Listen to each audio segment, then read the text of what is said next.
What's up, guys? Gabriel here, LuckyStitch Bass Adventures. I'm back with another video, and wanted to show you guys a couple of the lures, a couple of my go-to baits that I use here in South Texas around this time of year.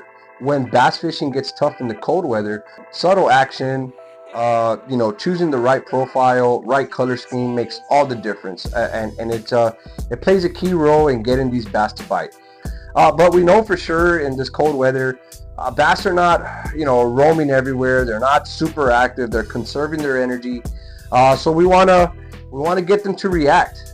Sometimes crankbaits and chatterbaits and all that, yeah, bass are aggressive and they'll go after that. But in this cold weather, and especially in the transition times, I personally try to experiment. I try to do new things. Around this time of year, bass are sluggish. They're very sluggish, but they'll still eat crawfish all year. Crawfish are one of the few forage sources that are still active year round, and it makes them a reliable target.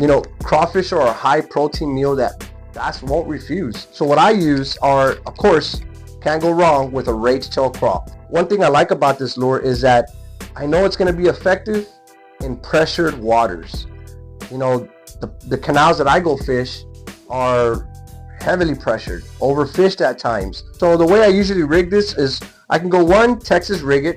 I fish a lot of shallow water in the canals and the banks of the lake. So I'm always with like a 1/4 ounce weight. So it's kind of what I use.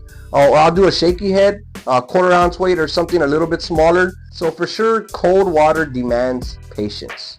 The most effective retrieval process that I have is that I'll drag it. I won't hop it. I'll drag it right back to me. And as I drag it to me, I pause frequently. I'll let it sit there. I'll let it do its thing. It's what I say. I've always said it like, I'll let the bait do its thing.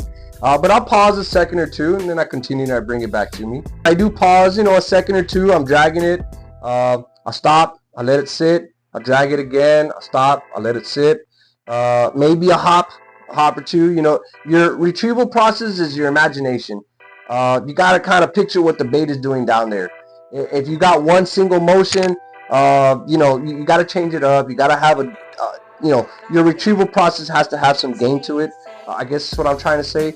Some people can throw a lure out there and bring it in and swear that they're always going to catch a bass. And there's some anglers like me that understand that a little bit of retrieval process technique, it helps. It benefits the bass, especially with crankbaits. I never just throw a crankbait out there and just keep reading in all the way straight until it gets to me. I stop, I pause, I twitch.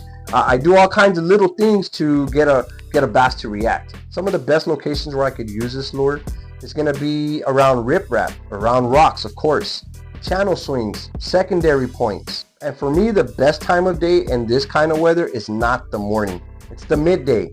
It's midday or at least lunchtime. For sure, let the water warm up a bit. Let the sun come over. For me, that's when I find the bass to be more, they're feeding more. They'll take my bait. Showing up in the morning, it's still cold. The water's still cold. It's just a little bit more difficult. I'm not saying you can't catch a bass in that kind of weather or in those kind of conditions, but I'll get out there in the morning and I'll really test my patience. But come lunchtime, I'm a little bit more aggressive. I kind of speed it up just a notch and kind of start to see the reaction from bass from the morning towards lunchtime, midday, and into the evening. You can see there's different patterns there throughout the day, for sure. That's how I see it. I just wanted to share with you guys what's best for me around this time of year is a rage tail craw. I can Texas rig it. I can go weedless. Rage tail craw. Get yourself a pack. Give it a go. Let me know what y'all think. And until next time, yeah, buddy.